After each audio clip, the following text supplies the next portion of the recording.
Let's talk a little NHL action because game, or should I say, round number twos are coming up here. And the one thing you don't usually hear about in the, NHL is the postseason when it ends, like a litany of players on every team getting surgeries for broken bones, torn muscles. Like, hey, I tried to gut it out at this point. So you want to talk about a series and some prices here in the NHL? We got them coming up here. Stars, Jets, Golden Knights, Oilers, Panthers, Maple Leafs into round number two. Hurricanes, Capitals here. How excited for round number two, Joe Ranieri? Are we ready to go?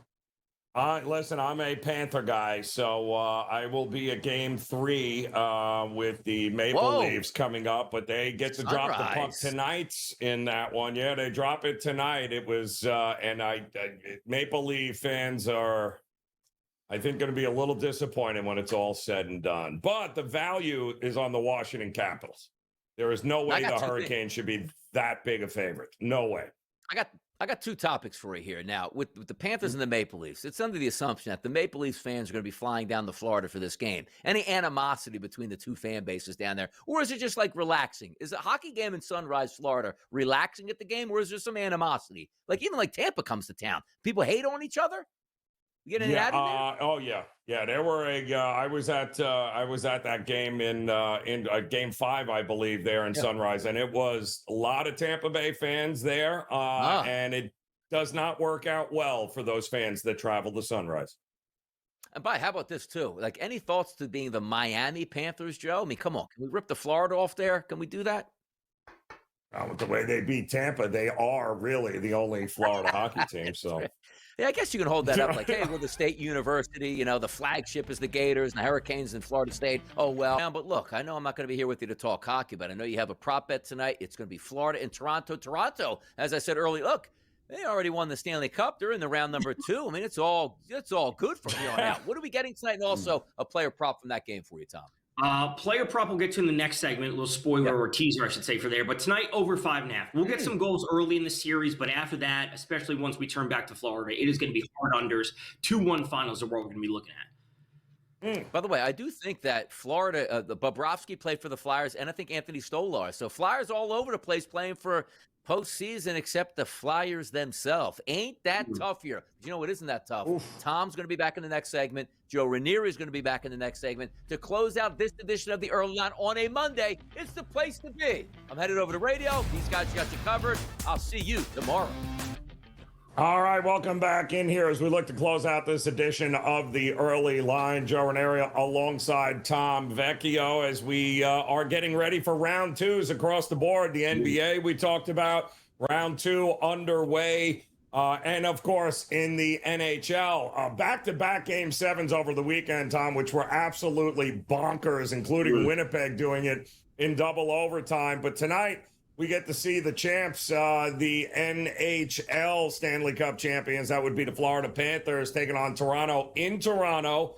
I'm still seeing some Toronto money coming in here, but slight favorite for the Panthers. You talked about the over. You think we're going to get goals, and I agree. I think early in this series we will. But what's the prop? Who are you focusing on prop-wise in this one?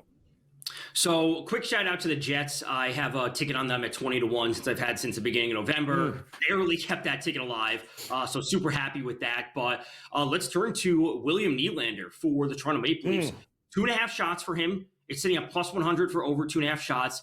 He's obviously a proven goal scorer, and I think a lot of the defensive assignments from the Panthers will, of course, turn to Austin Matthews. They'll turn to John Tavares, Mitch Marner in an aspect. But the fact that we're getting plus, and it's not to say that the Panthers are going to forget about William Nylander. They will obviously, mind their P and have him marked on defense. But the fact that we're getting 2.5 and plus money, that combination is what I'm looking for in shooter, and it's sitting at even money. So that's the combination I'll look for. As a reminder, these are 60-minute lines. So if the game goes to double overtime or overtime, whatever it is, as we saw last night, he has to have the shots in 60 minutes because he had 15 shots in double overtime. Those shots don't count. So Nylander over 2.5. Got to be in regulation here. I'm also starting to see a lot of love for Carolina. It seems like there's a line drawn in the sand. Like, part of this market says there is no way Carolina should be this big a favorite. And then there's the other part of the market that says Washington is being completely overlooked here. What do you think we get in that series?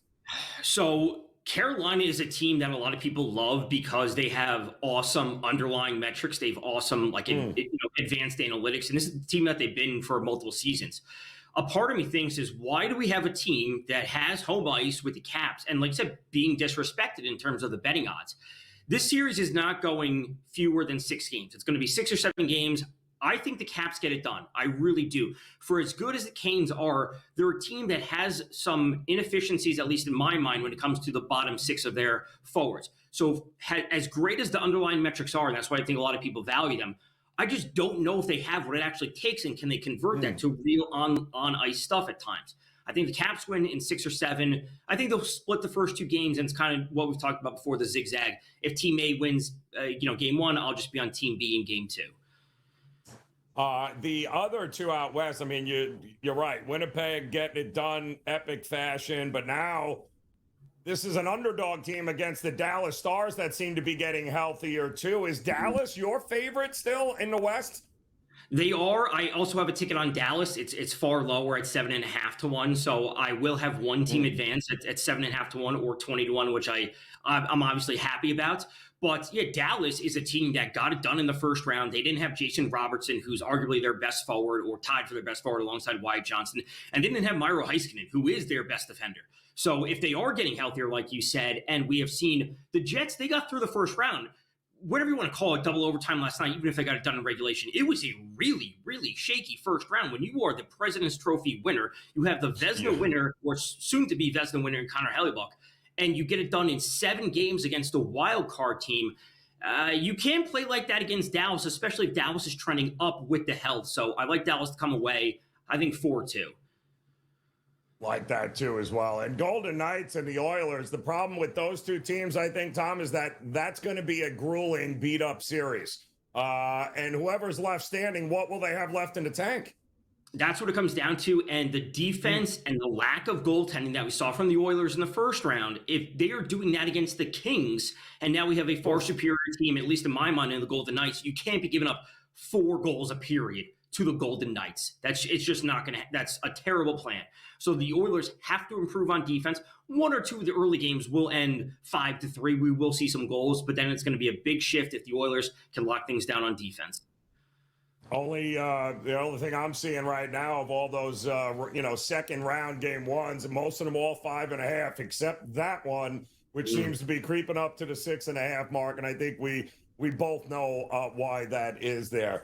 Tom, we appreciate it as always, my man. It's going to be a great week across the sports betting landscape. Thanks for dropping by. Thank you, Donnie. We'll have more early line tomorrow. Enjoy the games.